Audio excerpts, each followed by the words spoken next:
మీ పిల్లలకి ఏ పౌడర్ వాడితే మంచిది అనేది ఈ వీడియోలో చూద్దాం. వీడియో చూడడానికంటే ముందు మీరు ఏ పౌడర్ మంచిది అనుకుంటున్నారో, జాన్సన్సా, పాండ్స్ పౌడరా, హిమాలయ పౌడర్, ఇలా చాలా బ్రాండ్స్ ఉంటాయి కదా, మీకు నచ్చింది ఒకసారి కామెంట్ సెక్షన్లో కామెంట్ చేయండి. ఓకే, ఇక పిల్లలు పుట్టగానే పిల్లలకు గిఫ్ట్గా మేకప్ కిట్స్ తీసుకొస్తున్నారు ఈ మధ్య.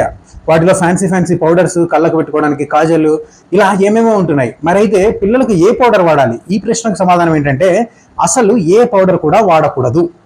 ఇండియన్ అకాడమీ ఆఫ్ పీడియాట్రిక్స్ వాళ్ళు 1 సంవత్సరం లోపు పిల్లలకు అసలు టాల్కమ్ పౌడర్ని రికమెండ్ చేయరు. పౌడర్ వాడడం వల్ల లాభాలు లేవు సరికదా, నష్టాలు ఉన్నాయి.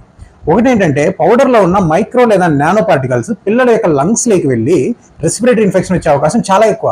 అందుకే మరీ ఎక్కువగా పౌడర్ వాడే పిల్లలకి ఫ్రీక్వెంట్గా దగ్గు, జలుబు రావడం మీరు గమనించవచ్చు. అంతేకాదు పౌడర్ వాడడం వల్ల స్వెట్ గ్లాండ్స్ బ్లాక్ అయిపోతాయి. అంటే చర్మం పైన స్వెట్ బయటికి రావడానికి చిన్న చిన్న రంధ్రాలు ఉంటాయి. పౌడర్ దట్టంగా పట్టిస్తే ఏమవుతుందంటే ఆ పోర్స్ బ్లాక్ అయిపోతాయి. దీనివల్ల స్కిన్ ఇన్ఫెక్షన్స్ వచ్చే అవకాశం ఉంటుంది. అంటే స్వెట్ బయటికి రాకుండా లోపలే ఉండిపోతుంది కదా, సో అది ఇన్ఫెక్ట్ అయ్యి స్కిన్ ఇన్ఫెక్షన్ కూడా వస్తుంది. సో పౌడర్ని అయితే వాడడం మంచిది కాదు. అయితే మీరు అనొచ్చు, సార్ ఎప్పుడో ఒకసారి పట్టించుకోవచ్చు కదా, ఏదైనా అకేషన్ ఉన్నప్పుడు, ఫంక్షన్కి అని చెప్పి మీరు అనొచ్చు. అలాంటప్పుడు ఏం చేయాలంటే జస్ట్ కొంచెం పౌడర్ని చేతికి అంటించుకొని ఆ చేతితో మైల్డ్గా బాడీ పైన అద్దాలి. అంతేగాని పౌడర్ పఫ్, అంటే పౌడర్ చెండు అంటారు కదా, అలాంటిది వాడకూడదు. అంతేకాదు పౌడర్ని పౌడర్ డబ్బా నుంచి స్ప్రే చేయకూడదు.